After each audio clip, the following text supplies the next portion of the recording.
Welcome to Real Estate 411. I'm Bob Moore with Costello Realty. Costello is located at 195 Main Street in Franklin.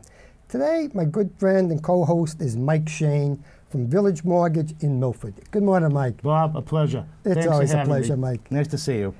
Last winter, did you have ice dams? Did you have water backing up coming into your house? Do you have stains on your ceiling? Do you have black mold in your attic? Do you have that musty smell in your basement? Well, you're in the right place today.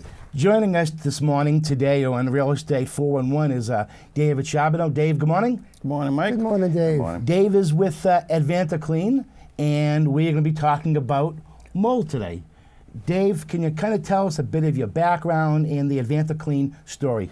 Advanta Clean was founded over 20 years ago, in 1994 in southern Florida, working with hurricane damaged properties, that type of situation. It has evolved into a company that's across the country with franchises and locally owned and operated, but managed through the Huntsville home base now, which is the NASCAR home. NASCAR, okay. NASCAR home. I learned a lot about NASCAR. Okay. Tell us a bit about your personal history and what services do you provide?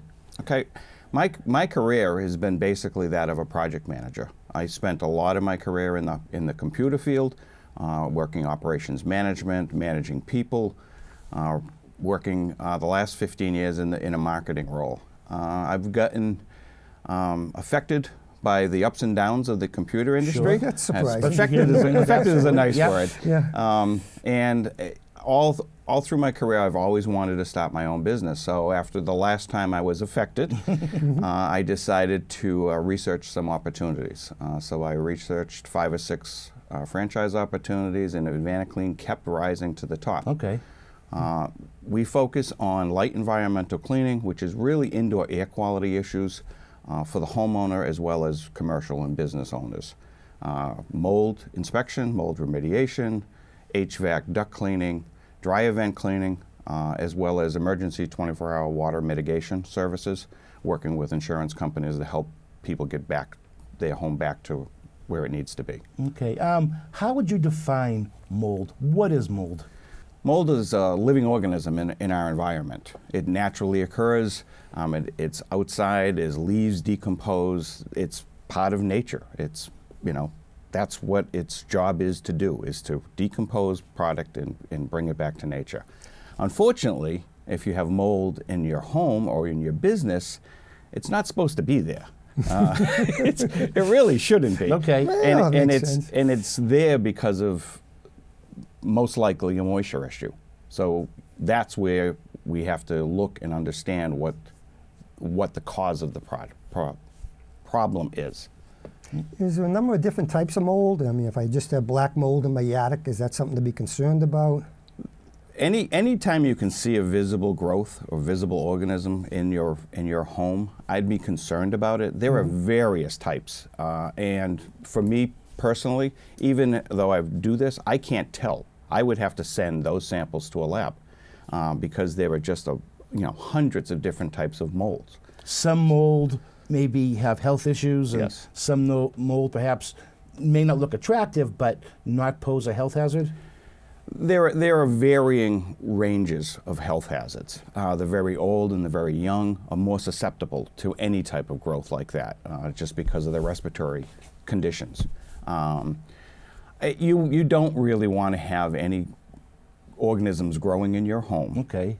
Whether it's good mold or bad mold, I think you really want to get rid of it. So is all mold either good, bad, or good mold or Lovely. bad mold? Sometimes the result of some type of other issue that's causing the mold, and that's really part 2 of what you do. Yeah, I mean, it should not be occurring in your home. And if it is, you've had a moisture issue. Whether it was an ice dam Like you mentioned, over this winter, where the water came baback up over the ice shield, Came in through the ceiling. come down into the ceiling, Into the whether walls. it's a leaking pipe, or an ice maker line that goes to your refrigerator that's been leaking, drip, drip, drip, and a year later, the elderly gentleman says, "Boy, I'm having trouble, I'm always congested now." And when we pull the refrigerator off the wall, we have a whole growth field. Okay. So you have the mold and the cause of the mold. You have to understand the cause of the mold. You have to embrace both. You really do, because if you're going to spend the time and effort and money to do the remediation of that, you want it not to come back. I mean, you really need to understand the baseline, what happened, and then that has to be taken care of. Now, as a homeowner, I pull out my refrigerator, the whole wall's black there. Can I just get some bleach, take care of that myself, have it gone? And Yeah, I've got a great flyer that I always leave with customers on bleach. Bleach is a great cleaning product for a non-porous surface, like a tile or a shower curtain or something of that nature. But if you put it on a porous surface, like wood or insulation or wallpaper or sheetrock, the structure of the chlorine is such that the chlorine stays on the surface. It can't absorb into that material. But the majority of chlorine is water, and the water absorbs through that material and basically feeds that mold growth that's in the surface. So the spot may remove for a couple days, But inside? inside you just actually fed the mold colony. So now it's going to expand. So it's going to come back brighter, darker, bigger. Okay. I have a question on mold. Is you talking about a person, old or young, maybe having breathing issues? Is mold always visible to the naked eye if you go into a house? And if it's not visible, how would you look for it, say, behind a wall, a place that you can't see visibly? Well, most people can smell it. I mean, unfortunately, I become kind of conditioned to it, so I don't smell it as soon as I walk in. Women, and I'm not being sexist, but women seem to have a better sense of smell. And when I come into a home and they're very sure that they've got this smell, we've got to figure out what it is. So we could take some air samples. We could take some swab samples of areas that may be a cause of the problem.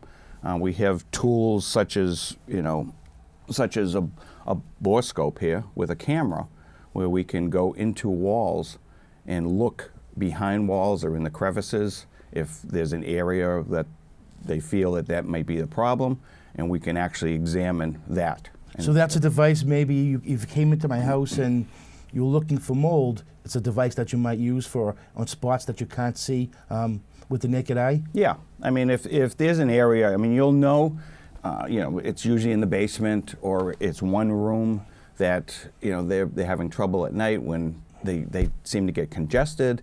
So now we'll look, maybe it's the air ducts. Maybe the system has some growth in that. So we can take that and look down the system and see if we can see any growth or any unusual things that shouldn't be in the air duct system. Dave, last winter I had some ice dams like everybody else did, and I did get water in. I have stains on a number of the bedroom ceilings. Some of them were just little stains, probably the size of a pie. Others, 3 by 4 feet. And also into my garage, I must have had water coming down the inside of the wall. Some of my sheetrock is stained there. Yep. If I brought you out to the house, where would you start? Would you have to cut holes in the ceiling? Does my insulation have to go in the attic if it's wet? If it was wet in the walls, I mean. Yeah, you really want to dry out the structure because that moisture is going to stay in there. That insulation is going to hold that moisture. So you really want to remove that. So you're definitely going to need to take any of the wet insulation out. Do you see that it dries? I mean, we've been in 90, almost 100-degree days. Does that eventually dry out in the wall, or does it stay wet? And it may eventually dry. However, with our humidity levels that are coming, that we have right now, especially at this time of year, there's that moisture in the air. So it's a wet moisture. It's a wet heat. You really want to understand what your structure is. So you would look for moisture in the wood. You want to make sure that wood get dried out. So we would contain the area, remove that insulation and wallboard, and then bring in a dehumidifier and some fans and run it for a day or two as a drying system to get the moisture out of that wood. And then you could rebuild right back to where it was. No, I had like a 12-foot wall in the bedroom, and it looks like it went down the wall into the garage. Does that whole wall have to come down, or can you spot check it if I'm dry? Am I all right? You can spot check it. I mean, How would you do that? we have an infrared camera where we can come in and just pan the area. And what this will show, it won't show moisture, but it'll show degrees of temperature change. So if we hit a spot on a wall that looks like it's a different temperature, that gives us an idea. There's a reason for that. There's a reason for that. I mean, a straight wall should not have an area that's at a different temperature. So we could do that. We could actually drill a small hole and use the bore scope Pull the camera in. and put the camera in to see if we see anything behind it. We have moisture meters that we actually can physically touch to the surface. If we need to get under wallboard, we've got adapters that go on that moisture meter that can go under the wallboard, so we don't have to rip everything out to see what's underneath or any moisture content. You really, again, we go back to the mold issue. You want to make sure that the moisture is removed and it's a dry surface again. Okay. What is community without community support? Without community access? Without communication that creates a common bond? You can make community by making community TV. Contact your public access community TV center. Learn how you can help, because you can. Volunteer today. When you support your community TV, you also support your community. Dave, I understand you have some type of meter that can detect if there's moisture in the wall or moisture on my floor. We'll just say the carpet down on the cellar floor. You have something that can actually detect that even though it doesn't feel wet. Right, and this is a hydrometer. This will tell what moisture levels are on surfaces as well as relative humidity in the room. I mean, there's temperature on here. It serves multiple purposes, but we literally would touch this against a wall surface, and I've got moisture in my hand, obviously. That's a good thing. I'm alive. That's a good. thing, yes. So we would take readings at various points to understand where levels of moisture may be present. And if we're going to dry out and create a drying system for that room, we would put some test spots, and then every day we would go back to those spots to understand if the drying process is working and what degree we have to continue that drying process. So. Sorry. That would really help you out in the basement if you had a smell coming up. You didn't know where it was coming from. It could very easily be the carpet you put down. Yeah. Even though it feels dry, you're getting moisture, you're trapping moisture. With that concrete floor, that holds moisture, and then if you've got a pad that you've put down on that concrete, that's kind of a disaster waiting to happen, to be honest with you. I mean, with a poured concrete floor, that's going to retain water, and then the pads are going to suck that moisture in. So that's where we have a lot of people that have finished their basements, and then they're like, it's really bad down here, and we pull up a corner and we look at the pads, and it's So in many cases, you're like a water detective or a gumshoe. Actually, you're really looking to investigate to find out the source. Sometimes maybe it's not the obvious one. Right. You really need to understand what the source is, because it's time, effort, money to go in to do this remediation, but you don't want it to be back in a week. Sure. Because if the same conditions were there that created it and they're still there, it's coming back. I guess we don't want to throw away the carpet and put a new one down. Right. You want to understand, do we need to add a dehumidifier down here? Do we need to circulate the air with some fans maybe that are rafter mounted so that you keep some circulation moving? You just really have to look at the whole picture and propose, a solution, a complete solution, not just, we'll get rid of the mold. We want the homeowner, the business owner, not to have to worry about it again. Sure. And, Most finished basements, they should have a dehumidifier, shouldn't they, in the summer? I would say definitely a dehumidifier, if not two. if not two. I have two, actually. Yeah. Just to keep that moisture down. Just to keep the moisture so you're not down. getting the mold growing. And It's just a condition being proactive. of being proactive. Both Bob and I, in various ways, are involved with financing or buying or selling homes, and certainly sometimes in a transaction, when someone does an inspection, mold may come up. So, I mean, how do you get involved most times in a situation, in a home sale? Is it the buyer who gets the inspection report and sees mold there? Is it the realtor being proactive before the house goes on the market to try to head off an issue? I mean, how do you sometimes get involved in transactions? I've been involved from all of those scenarios. I've had a buyer contact me that wanted a test, that wanted a third-party test to understand what the conditions were in the home. I've had a seller who was being proactive, and then I've had a buyer who was out of state that they wanted to understand what they were getting. They couldn't see the house. They were going off their realtor's, the pictures and stuff like that, and they knew that the home had mold remediation done in the past, and they just wanted to verify if it was gone, if it'd come back, and what the conditions were. So, I mean, I've gone in and I've done air samples. It's a easy way to understand what the whole fungal environment is, and we would do at least 2 samples, one in the area in question, say at an attic, and then 2, the second one would be outside, because the outside environment will eventually make its way into the home every time you open a door, you open a window, so you need to understand what that baseline is outside. So we'll take those 2 samples, send them to a lab, we get back a report. It's nicely color-coded in green, yellow, and red, so any layman can understand what is in that air sample. So it's real easy for the homeowner and for the realtor to have a discussion. And then if they need further remediation work, we can offer that service.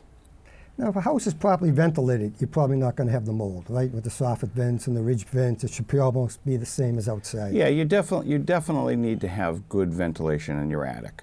However, there are situations, ice dams. Yep. I mean, that was, we had one of those winters where no matter what you did, you didn't do enough. You didn't do enough, but Right. that's New England. That's our weather. I mean, we had to deal with it. So obviously, having proper ventilation definitely decreases your risk of having some type of growth. And some of the big no-nos, you never vent your bathroom fan into the attic.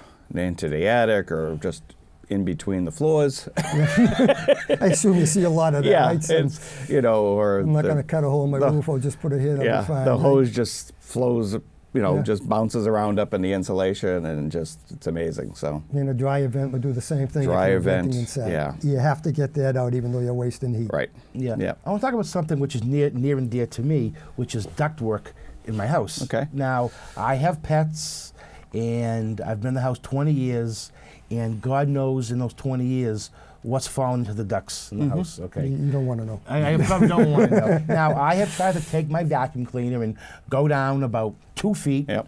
and suck it all up, which is as far as I can go. But obviously, it's still filthy in there. I mean, what type of treatment do you do to get 25 years of home ownership out of my ducts? Well, we use the NADCA standard, which is the North American Duct Cleaning Association's standard, which Who is knew there was such an association? yeah, which is a push-pull system. So what we would do is we would secure. It's basically a large vacuum cleaner to your supply line and your return lines.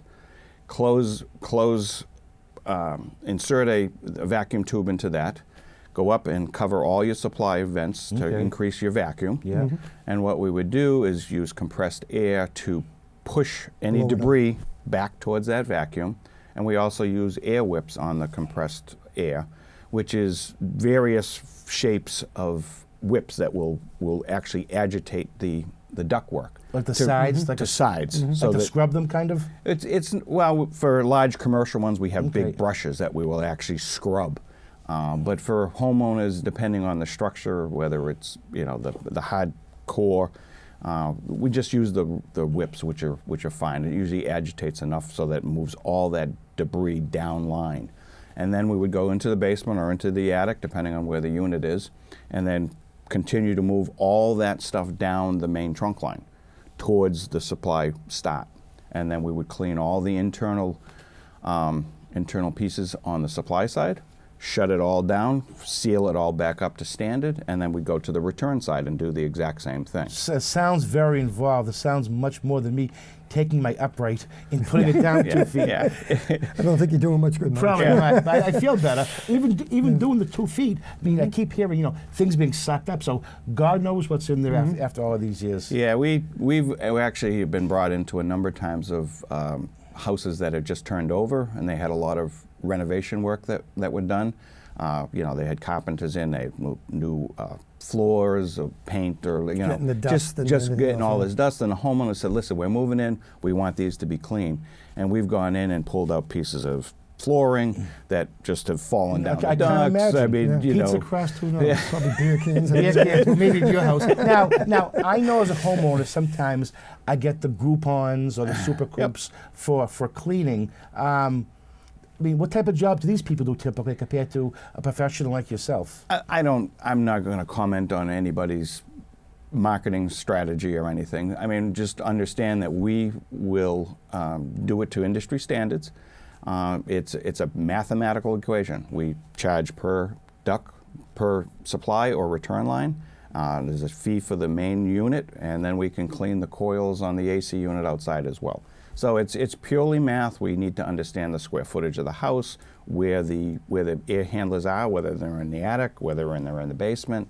So it's just purely a mathematical equation to do a proper. Once you blow everything out, it's Yep. clean. Do you put anything in there that kills, say, the bacteria that was living in there, or? Depending on the ductwork, we could fog it if there was visible growth in there that we wanted. But if it was just dust, you'd say Just that dust, we wouldn't. I mean, that's more of an overkill, and people could be susceptible to any of that fogging material. It's an antimicrobial, so I would not introduce that unless there was some serious issues that we really had to address. How often do you recommend getting the ducts clean? Does it depend on the usage? I think it but- depends on the usage. It depends on how many dogs and cats you have, how long it's been since the last time. I usually tell customers I wouldn't worry about it for another 3 years, 4 years. But if you've got dogs that shed and you're starting to feel a little congested, Well, you like know, you said, it's, really construction work on yeah, the sanding, the sheetrock, sanding. and It really would be, Although you wouldn't find mold in there typically, it certainly can have a negative impact on the air quality because you're blowing all that debris around the house, and you seem like you're blowing it out, sucking it in, and blowing it out again. Right, and if you're not changing your filters as often as recommended, you're probably not getting a lot of use out of those filters. They're pretty clogged. You're not filtering much. Yeah. Do you recommend the real good ones or the cheap ones? I think I know the answer. You get what but you you pay get for. what you pay for. So, you might save a few bucks on this side, but, what are you going to get? Yeah, So, you want to get something that's going to filter the pollutants and the pollen and everything else. Because my house in Florida, I was looking for them, and you get the ones for $4.99 or $18.99, and the $18.99 filters everything. Right, with carbon Yeah, base. carbon, Yeah. Dave, going away on vacation, what's some good pointers for leaving the house with the central air? What would you recommend that we do? I think there are a number of things that you could do. The first one, I would shut off my main water supply That makes sense, yeah. because any leak will eventually would empty that pipe, but it's not going to continue to flow. So you would have some issue. But if you shut off the main water supply, you don't have to worry for a continued running of the water. Check your sump pump. If you've got a sump pump, make sure that's working and all working in order, so that if we have some heavy rains and it comes on, it can expel that water. And you probably want a battery backup for that too. Yeah, battery backup definitely would help that. Check your thermostat. Turn your thermostat, down, so you're not wasting your energy on that, and it's not running excessively. Unplug any appliances or power strips that you've got. I mean, there's no sense to be wasting all that electricity. And then look at your insurance policy. Understand what you're covered for and what you're not covered for. We just had a client. They were up in York, Maine. They had a condo. Their neighbor called and said, "Hey, your fire alarm's going off." It was a hose from the bathroom that from the toilet that let go, and it was a second story, and it came down, and it just, it was a We've disaster. seen some of those on foreclosed properties. So where it people just, leave water on. you know, Yeah. you don't think about it. Yeah. You know, shut the washer machine, shut the water valve, off to yep. to the washing machine. You know, you just gotta really examine your house, because water is just as bad as fire, in my opinion, because if it's there for a long time, it can create a lot of damage, and it's a very expensive proposition to rectify. So, Dave, if somebody had a question and they wanted to get in contact with you, what would be the best way to do it? well, my contact information is going to be below me, Yep. but the AdvantaClean.com website, we can get a hold of me that way. We have 365-day coverage, 24/7. You can always call the office at 774-415-0155, and they'll get a hold of me as quick as they can. So if something happens on the weekend, I got a pipe that bursts, I Yep. got water everywhere, call you, you'll be Yep. out that Always day. on call. Yep. 24/7. 24/7. Again, I'm Bob Moore from Costello Realty in Franklin. If you have any questions, you want to contact me, my information is below. And Mike, Mike Shane, Village Mortgage. Please give me a call at 508-330-8487 for any of your mortgage questions or concerns. thank you very much for watching the show. We've really enjoyed it.